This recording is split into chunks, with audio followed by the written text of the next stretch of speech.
శ్రీరాముణ్ణి కాపాడడానికి హనుమంతుడు 5 ముఖాలతో అదే పంచముఖ ఆంజనేయ స్వామిగా ఎందుకు అవతారం ఎత్తాడో తెలుసా? దీని వెనుక పాతాళ లోకానికి సంబంధించిన ఒక పెద్ద మిస్టరీ ఉంది. రావణ యుద్ధం తీవ్రంగా జరుగుతున్న సమయంలో రావణాసురుడి సోదరుడైన మాయావి అహిరావణుడు రామ లక్ష్మణులను నిద్రలోనే పాతాళ లోకానికి ఎత్తుకుపోతాడు. వాళ్లను వెతుక్కుంటూ హనుమంతుడు పాతాళ లోకానికి చేరుకుంటాడు.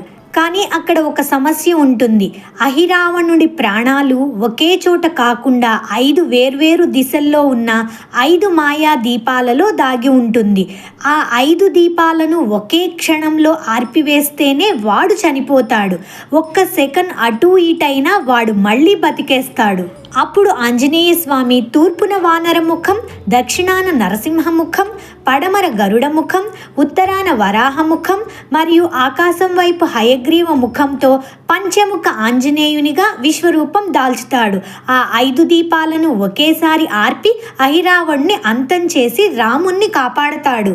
సో నలుదిక్కుల నుంచి వచ్చే ఎలాంటి కష్టాన్నైనా ఈ పంచముఖ హనుమాన్ ఇట్టే నాశనం చేస్తాడు. కామెంట్లో జై పంచముఖ ఆంజనేయ స్వామి అని కామెంట్ చేయండి. వీడియోని ఒక లైక్ చేయండి. Please subscribe Damodara devotional channel.